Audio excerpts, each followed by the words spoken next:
Hi everyone, my name is David. Happy New Year! What's your goal for 2025? I have very good news to share with you today. I recently achieved CKAD certification, that is Certified Kubernetes Application Developer. Initially, I hadn't planned on certification. I was just curious about how Kubernetes works and want to explore a little bit more. However, when I found out the unique way of doing this certification, it was very interesting. Unlike AWS certification, which are all multiple choices, this one emphasizes the practical and hands-on skills. I find out the certification is quite unique and figured out it wouldn't require too much effort to prepare for the exam. So I decided to go for it. For those interested in AWS certification, I previously created a video on that topic. Check out it from here. Today, I want to share in-depth CKAD certification, covering why you should consider it, how to register and take the exam, and how to effectively prepare. If you are planning to take the exam, this video should provide everything you need. Plus, I will share 5 tips to help you succeed. It would be best to review these tips just before your exam. Okay, first of all, why you should take this certification. Let me briefly introduce Kubernetes. Kubernetes is an open source container orchestration platform used for automation, for deployment, scaling, and management of your containerized application. I won't go into more detail on this, but anyway, many companies use it.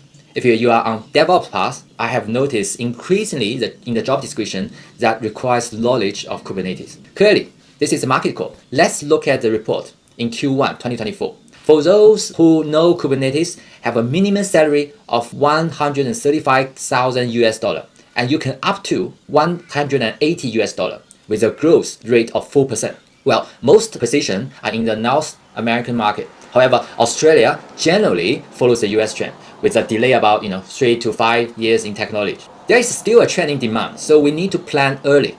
This is not just DevOps that use Kubernetes. It's also very important for software developers to understand and use Kubernetes effectively. Another interesting point is that since this involves cloud development work, most people work remotely because they are all heavily rely on cloud. Thus, about half of this position can be done remotely. And the report also mentioned that senior positions have very high requirement because Kubernetes is mainly used in software development in medium to large enterprise. Such companies generally have plenty of resources. They prefer hiring a candidate who have already proficient in Kubernetes technology so that they can hit the ground running. Therefore, obtaining a certification is an excellent way to prove your knowledge. I will put the PDF report link down below in the description so you can check this out by yourself. Okay, now let's talk about why the exam is so special. This CKAD exam is practical exam lasting 2 hours, okay, 120 minutes with 16 tasks. A passing score is 66%. So it is exam where it gives you a Linux environment with a bash terminal and you need to complete 16 tasks on it. This exam is considered as open book exam. What that means? It means it provides with you Kubernetes reference document and you can access them through a Firefox browser. However, you can't use any other apps or resources or even Google search during the exam. That's forbidden. Okay, the registration fee for this exam is approximately $500 US with 2 attempts. But as far as I know, both attempts have the same questions. That's a very tricky one.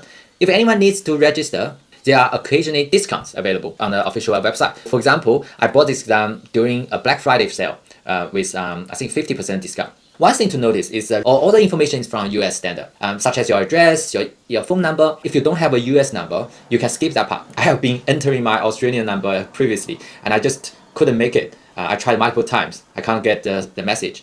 So I want everyone to know that phone number can actually be skipped. Additionally, when making payment, because it's in US dollar, right? And my credit card actually been declined 3 times. The payment wouldn't allow me to go through. And later I found out it was my bank automatically blocks the transaction and thinking it's an international transaction to ensure my security, blah, blah, blah. And the payment was rejected. Yeah, very secure. Well, in fact, this website is legitimate, okay? It's compliant and no problem with it. Just a little bit of complaint. The Linux Foundation website that I'm talking about is really difficult to use. The registration and enrollment in the exam is quite challenging. Some parts of the pages are not very professional, and definitely they need a better one, user-friendly one. That's probably why my bank blocks for this reason. So actually, this exam is using it's called PSI system for this exam. So if you are taking any certification exam before, you should probably familiar with this system. You can take exam from home. Before your exam starts, the exam officer will check your surroundings from your computer camera to ensure you are not cheating. The computer for exam can only have one screen. However, if you're using a laptop, okay, it's better to choose with a larger screen, so it's easier during the exam. During the exam, as I mentioned earlier, it's a Linux terminal, very hard to use. The entire simulated environment is very, very challenging as well. So later I'll talk about this in more detail. Okay, I'll tell you more about the study material I'm using, including the simulators that are available. Okay, so now let's talk about what happened on the exam day. 2 hours of testing was very intense. If you have some questions that you are not very strong with, like networking, for example, for me, sometimes it could be very tricky. You can flag it for review later when you have extra time to check back or make any changes. Later, I will share 5 tips how to prepare it. As I mentioned earlier, this system is really quite difficult to use. Sometimes because of latency. Okay, and the day before the test, they'll give you an opportunity to familiarize yourself with the system. However, this refers to PSI system, not the terminal system. So there's no choice. You have to wait for the exam day. On the exam interface, a virtual system appears on the right side of the screen, while your questions is displayed on the left. Because of the screen resolution, the virtual system on the right can be harder to read, especially when your laptop screen is small, right? Because the font is larger and it looks just rough.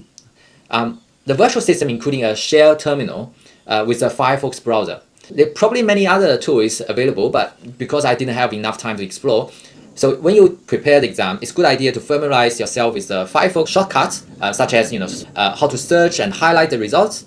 Those shortcuts will save you a lot of time and effort during the exam. The terminal runs a basic bash script without any advanced features. If you use feature-rich shell like ZSH with a lot of plugins, that's what I'm using for years, you probably need to practice working in a very similar environment with just bash. Additionally, there are important shortcuts to remember. In this simulation environment, copy and paste are done by using Ctrl, Shift and C to copy and Ctrl, Shift V to paste. Make sure to practice this shortcut beforehand. Of course, you can also use right click on your mouse, right, for copy and paste, but it's just a little bit slow. But I personally prefer the keyboard shortcut for the efficiency.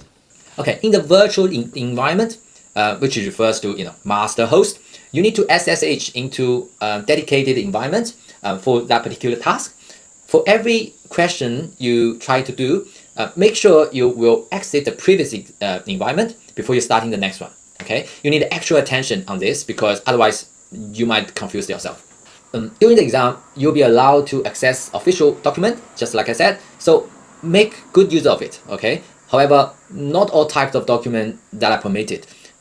You can still using search function in the internal site in Kubernetes resources, but forms or questions result are not allowed. Since you have 2 attempts, the first attempt you might feel very uncomfortable, a bit overwhelming, but after practicing for 2 hours, you will feel more likely comfortable in the next attempt. Okay, let's talk about the study material that I'm using. I rely on 2 resources. The first one was Mamaba's. Oh, well, it's a Udemy course. I'll put the link down below. Sorry, I can't pronounce the name properly. It's called Kubernetes Certified Application Developer with Tests. This course is exceptionally well done. Okay, I really recommend this one. When I buy it, you'll also get practical questions along with virtual machine access, which is it's a very similar testing environment as exam. I think they developed by themselves. It's really good system to use. I think they're far better than exam one. So yeah, but you still need to get used to the exam one, obviously. But this one is very good for practice. The second resource I used was Killer Shell. It's actually an exam simulator. I'll provide the links down below as well. The simulator costs about $30 per set of questions. I give you 2 attempts as well. Just like a real exam, it's slightly more challenging, which makes a great preparation, right? If you can finish simulator questions and also the test in the Udemy course, you should have no problem passing this passing CKAD exam.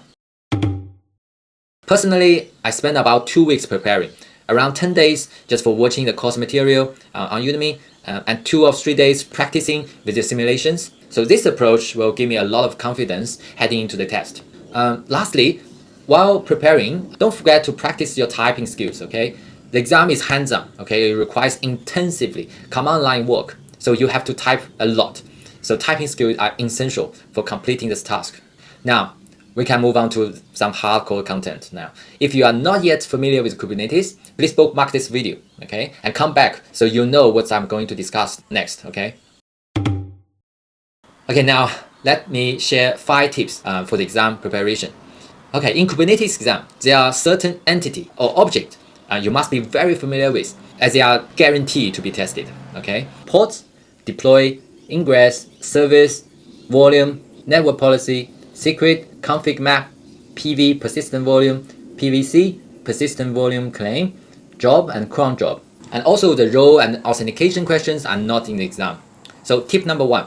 Don't just memorize it, okay? Instead, focus on how to find answers efficiently during the test. So Kubernetes offers 2 main ways to interact with it, okay? CLI commands and YAML files. For CLI commands, always remember --help function. It's your best friend. For example, when you're working with the deployment, simply just do kube control get deploy --help to get a lot of examples that you can easily copy and paste and then adjust it to fit your needs. So for YAML file, it's essential to know how to leverage the document to find templates. Copy the templates into your working files and modify them as need. Understand how to use CLI to streamline your workflow. Okay, for example, you can export to a YAML file by just doing get command with a -o YAML, okay, which generates a valid YAML configuration file, and you just need to edit the file and then do another deployment. Additionally, don't forget the power of Kubernetes describe command. Okay, it also provides you detailed information about this object, including some metadata, logs for troubleshooting as well. Okay, so tip number 2, type efficiently. Okay, try to use a shortcut to avoid some errors and also save your time. I have to say there's a lot of typing during this 2 hours exam. So you need to use abbreviations, but never possible, okay, to save your time and also reduce some errors. Learn how to use tab key for auto-complete your file names, for example. Well, this is actually an essential linking skill, right? Additionally, kube control can be shortened as K, right? For instance, instead of typing kube control describe, you can do K and then tab key and then doing DESC, and then tab again, right, to complete the command. There are also other common abbreviations, including, NS is for namespace, SA that's for service account, SVC that's service, and RS that's replica set, EP for endpoint. Okay, those shortcuts can significantly streamline your workflow, make your type faster. In the CLI, use -n to specify the namespace, and -l that's for labels. For example, when you use k get all and then -a, a capital A, that reveals every resources across all the namespaces. Okay, that's very useful when you try to get quick information about the environment. Okay, tip number 3. For the must-know question, make sure you practice enough. Okay, practice makes perfect. Practice is absolutely essential. You need to familiarize yourself with these common questions until you are completely comfortable. So by enough, I mean you should know exactly what the result you're expecting. Okay, how to find the documentation if you can't recall something. As I mentioned in the first tip, don't rely on your memory. Okay, try to find the information by yourself using the document. All right, today I'll summarize some key exam topic and make sure you practice them thoroughly. Okay, first one, blue-green deployment and canary deployment. Understand the concept, try to do a version update, and then roll back, scale up, scale down. These are very critical concepts, okay, and frequently being asked. This is also very common in your daily work, actually. Second, expose command, okay, how to expose ports within a service layer is always show up in the exam. Network policies, ingress objects, these are frequently used for error correction scenarios. We're going to talk about this later. Okay, next one, volume management. Okay, practice how to mount a volume to a specific path. Understand the principle behind the configurations. Okay, next one, secret and config maps. This topic are definitely going to exam. Make sure you understand how to use a secret in different way and also config maps. They are very similar.